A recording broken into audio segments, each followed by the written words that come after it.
there are places in our world that are broken and that need the golden rule.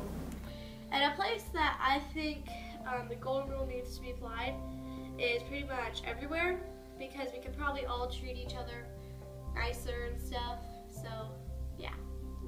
And I think that where we need to see the golden rule more is in politics. We need more bipartisanship so that we can actually get stuff done.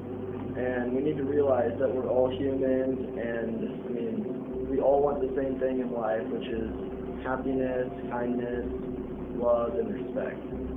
So at my school, I was in my geography class and we were watching a documentary called Promises, and it's about the Israeli and Palestinian conflict. That in Africa there was a bunch of gold, but not enough golden rule, because they were very poor there, and so they have to dig for gold, and the owners of the mines keep the gold and sell it, and only give it only give them like a tiny bit of food, and they're rich, and people who own the mines are really rich. Places like Afghanistan, Iraq, since there's like a war going on over there, they just really need the golden rule right now. Sometimes all the pain in the world can feel overwhelming.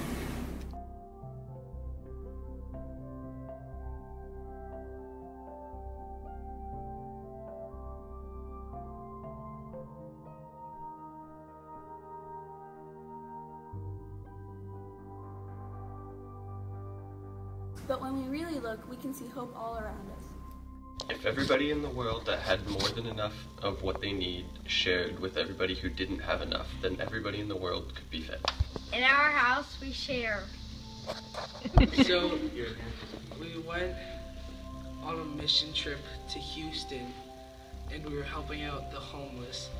And there was this place called the Beacon, where they would serve food to the homeless, and they would just come in, and I saw them helping each other out. Like there was this one homeless woman who had some sort of disability where she was shaking, and the other people helped her carry her stuff. So they were just helping each other out and trying to make one big problem, which was them all being homeless, try to make it easier on one another by helping each other out.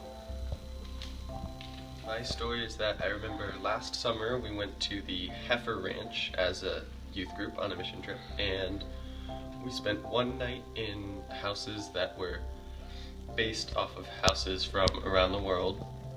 Most of them are not places that would be living right now.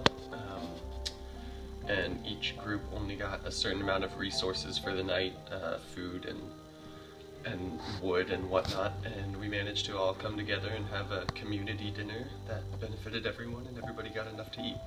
Yeah, I'm at a new school, and so are some other 7th graders, and well, I'm I'm pretty good with direction, and so I found my classes before everyone else did, and so I just helped some random people find their classes and where they're supposed to go and everything. Like, I just walked up to someone who looked like they were lost, and then I was like, hey, do you want me to help you find your class? And yeah, that's pretty much. In Jerusalem, there's kind of a place where they can all like be, and like it's like they laugh. Sometimes they laugh with each other, and then sometimes they like yell at each other, like curse at each other, and like in one point in the documentary, like they get the Israeli kids and the Palestinian kids like together, and they like have like this party together, and like it's kind of like the younger generation is like setting up like how to be nice to each other, how to act in this, and like to set it up for generations to come. So my golden rule story is from school. At the beginning of this year, I was walking into reading class, and my hands were really full and I couldn't open the door because the teacher left the door closed.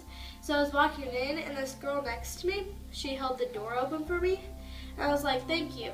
And later that day, she was walking into the same math class as me, and her hands were really full too, but mine weren't, so I held the door open for her.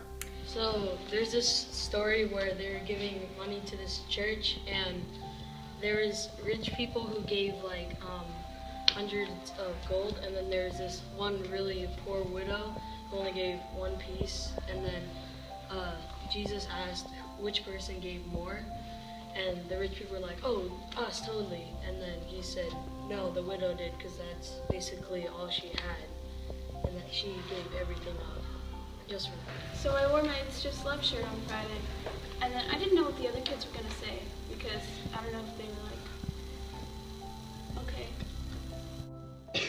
And then they're like, I love your shirt, Julia, and it made me feel good, like the world's a good place. One of my good friends at school, not gonna name names, but he always treated people well, but people never really liked him back because he just seemed kind of obnoxious. But he was always a really good friend. And then this year, starting my freshman year, like he's starting to get more friends and such, and that shows that, you know, if you treat people the way you want to be treated, then people are gonna be nice back to you. This is a story that I found on the internet, and it's called The Pending Coffee. And it's about these people. So it starts off, we were in a small coffee shop. 2 customers arrived. 5 coffees, 2 for us, 3 pending. They pay the 5 and they only get 2. What's pending coffee, I asked. Wait and see. More customers, 2 girls. They get coffee. They pay normal. After a while, 3 lawyers asked for 7 coffees. They only drank 3 but paid for the 7. While we were talking, a poor man enters the shop. With a soft voice, he asked, do you have any pending coffee? This is the type of charity that was born in Napoli, Italy. People pay in anticipation for coffees and even meals for others who can't. My grandmother has very severe Alzheimer's, and my aunt and my grandpa tried to help her out, and they treat her as they want to be treated. Alright, well, I read this story on the internet about a kid that had cancer, and his favorite superhero was Batman. So this whole town dressed up as like bad guys, and he dressed up as Batman, and he went around and he saved people, and he caught the bad guys, and then he got a key to the city from the mayor, and I thought that was really cool. That's awesome. The Westboro Church, when they would go protest at military men's funerals, and saying that God did this because he hates gay people. A whole bunch of people with Harley Davidsons came up there and roared their motorcycles to drown out the protesters and all the things that they were saying that were really hateful. I see the golden rule every time someone does something nice for me or for another person, because although it doesn't seem like a lot, what they're doing is making the world a better place, because if you do good unto others, they'll do good unto other people. And what I mean by that is just spreading kindness and love by doing something as simple as, holding a door or picking up a piece of trash for someone or helping them across the street. People will see that and they'll do that for other people.